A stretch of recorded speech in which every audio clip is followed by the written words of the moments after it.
అసుర గురు ఈ మూవీ 4 సంవత్సరాల క్రితము తమిళ్లో థియేటర్లో వచ్చింది. ఆహా వారు మే 3 నుండి మనకు తెలుగులో డబ్ చేసి మన ముందుకు తీసుకురావడం జరుగుతుంది.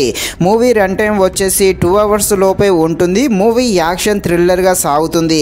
మూవీ అయితే అస్సలు ఏమీ లేదు. థ్రిల్లర్ మూవీ అని పేరుకు స్టోరీకి ఉన్నట్టే కానీ థ్రిల్ ఇచ్చే సీను ఒక్కటి కూడా ఉండదు. ఈ మూవీలో ఒక సాంగ్లో కాస్త రొమాంటిక్గా ఉంటుంది. ఆ ఒక్క సాంగ్ స్కిప్ చేస్తే మిగతా సినిమా అంతా కూడా మనం ఫ్యామిలీతో కలిసి కూడా చూడవచ్చు. ఈ మూవీ యాక్షన్ డ్రామా థ్రిల్లర్గా సాగుతుంది. ఇక ఈ మూవీ ఎలా ఉందో అనే విషయం తెలుసుకునే ముందు మన ఛానల్ని ఎవరైతే మొదటిసారిగా చూస్తున్నారో వారు వెళ్ళి తప్పకుండా మన ఛానల్ని సబ్స్క్రైబ్ అండ్ లైక్ చేసి కాస్త నాకు సపోర్ట్ చేసేయండి. కథలోకి వెళ్ళిపోతే హీరోకి చిన్నప్పటి నుండి డబ్బులు అంటే చాలా ఇష్టము.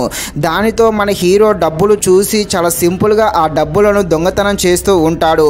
ఇలా దొంగతనం చేసేటప్పుడు హీరో ఎలాంటి ఆనవాళ్ళు చాలా సింపుల్గా దొంగతనాలు చేస్తూ ఉంటాడు. అయితే ఈ దొంగను పట్టుకోవడానికి పోలీస్ వారు రంగంలోకి దిగి ఏ విధంగా ఇన్వెస్టిగేషన్ చేస్తారు, ఈ హీరోని పట్టుకోవడానికి ఈ పోలీస్ వారు ఎలా ప్లాన్ చేస్తారు, హీరో దొంగతనాలు చేయడానికి గల కారణం ఏంటి అని తెలియాలంటే మీరు తప్పకుండా ఈ మూవీని అయితే ఆహాలో మే 3 నుండి చూడాల్సిందే.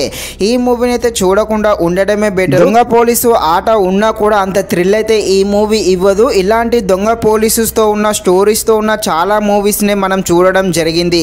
ఈ మూవీలో స్క్రీన్ ప్లే అయితే నిదానంగా వెళ్తుంది. దానితో చూసే ప్రేక్షకుడికి మూవీ అయితే బోర్ కొట్టేస్తుంది. మూవీలో ఒక మంచి సీన్ కూడా లేదు. థ్రిల్ ఇచ్చే సీన్ ఒక్కటి కూడా లేదు.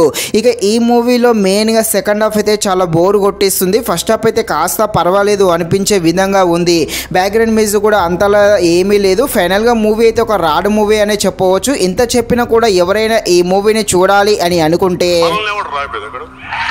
చూసేయండి. మరిన్ని ఇలాంటి వీడియోస్ కోసం మన ఛానల్ని తప్పకుండా లైక్ అండ్ సబ్స్క్రైబ్ చేయండి. Thank you watching this video. జై హింద్.